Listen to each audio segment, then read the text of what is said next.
இங்க ஒரு பொண்ணு அவ இறந்ததுக்கு அப்புறம் கரப்பாம்பூச்சியா மாறி அவளோட வீட்டுக்கு வரா. அவளோட அம்மாவும் இது என்னோட பொண்ணுதான் சொல்லிட்டு கண்டுபிடிச்சிடுறாங்க. ஆக்சுவலா என்ன நடந்திருக்கும்னா, அவ சாகர நாள் அன்னைக்கு காலையில விளையாட்டா அம்மா கிட்ட, அம்மா நான் கரப்பாம்பூச்சியா மாறினா நீ என்ன அடையாளம் கண்டுபிடிப்பியா அப்படின்னு கேட்டுட்டு இருக்கா. நீ என் கைக்கு வந்தீனா கண்டிப்பா நான் அடையாளம் கண்டுபிடிப்பேன் அப்படின்னு சொல்றாங்க. அவங்க பேசிட்டு இருக்கும் போதே அவங்க இருக்க அபார்ட்மெண்ட்ல தீ பிடிச்சிருது. இந்த பொண்ணு தீ அணைக்கிற இடத்துலதான் வேலை பார்த்துட்டு இருப்பா. உடனே தீ அணைக்கிறதுக்கு சேஃப்டிக்கு ட்ரெஸ் எல்லாம் போட்டுக்கிட்டு கிளம்பிடுறா. அந்த இடத்துல உள்ள மாட்டிட்டு இருக்க ஒரு குழந்தைய காப்பாத்துறா. மறுபடியும் இந்த பொண்ணு காப்பாத்துறதுக்காக உள்ள போகும்போது அந்த இடமே வெடிச்சிருது. இந்த பொண்ணு அங்கேயே இறந்து போயிடுறா. இந்த பொண்ணோட ஆத்மா கிட்ட ஒரு கடவுள் வந்து பேசுறாரு. அவர் என்ன சொல்றாருன்னா, நீ உயிரோட இருக்கும்போது நிறைய உயிர்களை காப்பாத்திருக்க, அதனால உனக்கு நான் மறுபிறவி தரேன்னு சொல்றாரு. நான் 7 விலங்குகளோட பிறவியை தருவேன். ஒவ்வொரு டைமும் உன்னோட அம்மா உன்னை அடையாளம் கண்டுபிடிச்சா மட்டும்தான் நீ அவங்களோட வாழ முடியும்னு சொல்றாரு. இந்த பொண்ணு இதுக்கு ஓகே சொல்லிடுறா. ஃபர்ஸ்ட் இந்த பொண்ணு கரப்பாம்பூச்சியா மாறி அவங்க வீட்டுக்கு போறா. அம்மா இந்த கரப்பாம்பூச்சியை பார்த்துட்டு இவ காலையில சொன்னது ஞாபகம் வச்சுக்கிட்டு கைய நீட்டுறாங்க. இப்ப வந்து கையில உட்கார இவங்க அடையாளம் கண்டுபிடிச்சிடறாங்க. இப்ப இவளுக்கு அவங்க அழகா வீடெல்லாம் செட் பண்ணி வைக்கிறாங்க.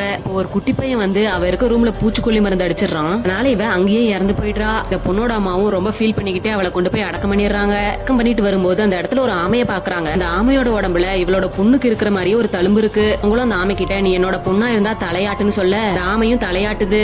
இவங்க இது என்னோட பொண்ணுதான் சொல்லிட்டு அதை எடுத்துட்டு போயிடுறாங்க. இவளோட 7 பிறவியிலையும் தொடர்ந்து இப்படியே தான் நடந்துட்டு இருக்கும்.